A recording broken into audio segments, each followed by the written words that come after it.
La cybercriminalité gagne du terrain en Guinée.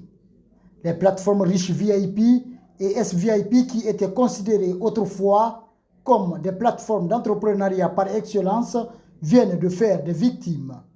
Amadou Ouri Diallo s'est engagé il y a 3 mois.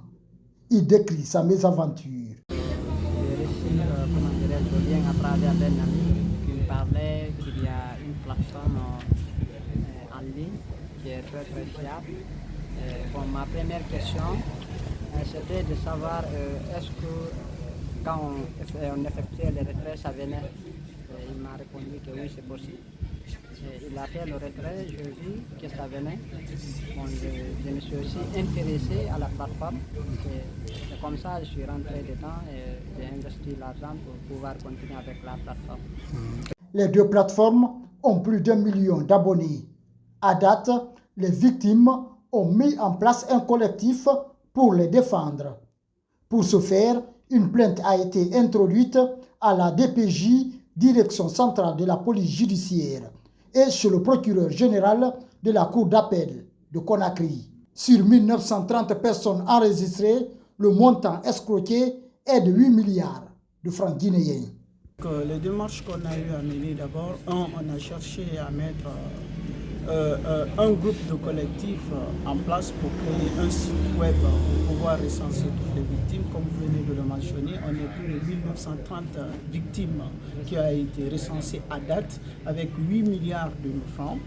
Et en plus de cela, après avoir recensé, on s'est décidé, le collectif, le groupe de collectifs et moi, on a décidé de sensibiliser la population guinéenne tout en faisant des sorties médiatiques.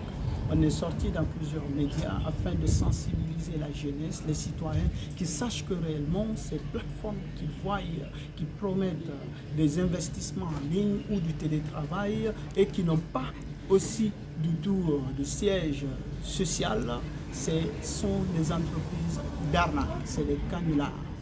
Voilà. Et en plus, après avoir fait la sensibilisation par une bataille médiatique, nous avons déposé une plainte chez monsieur le procureur du tribunal instance de Kaloum et aussi au niveau de la police judiciaire afin d'entamer les enquêtes pour appréhender ces malfaiteurs et ces arnaqueurs. Moi, sincèrement, ce qui m'a trompé, je suis quelqu'un de méfiant et je sais aussi la plupart des victimes, ce sont des personnes qui sont vraiment méfiantes.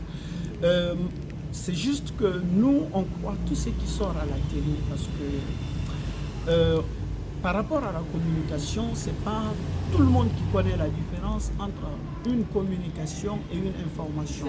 Vu que l'édition de la publicité est sortie pendant l'édition d'un journal, et le journal n'était pas terminé, on s'est cru que c'était une information aussi.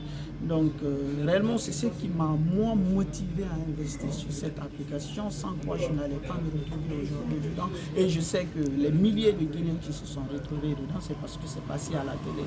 Je rappelle que 70% de la population guinéenne, elle est analphabète, donc c'est très difficile de comprendre c'est quoi la communication et l'information. Et aussi, ils utilisaient un système qu'ils appellent du marketing réseau. Ils passaient par un ami à toi ou une connaissance à toi de pouvoir t'atteindre facilement. Selon nos informations, les plateformes riches VIP et SVIP ont mené leurs opérations de transactions financières sur 18 codes marchands et 6 numéros Orange Money.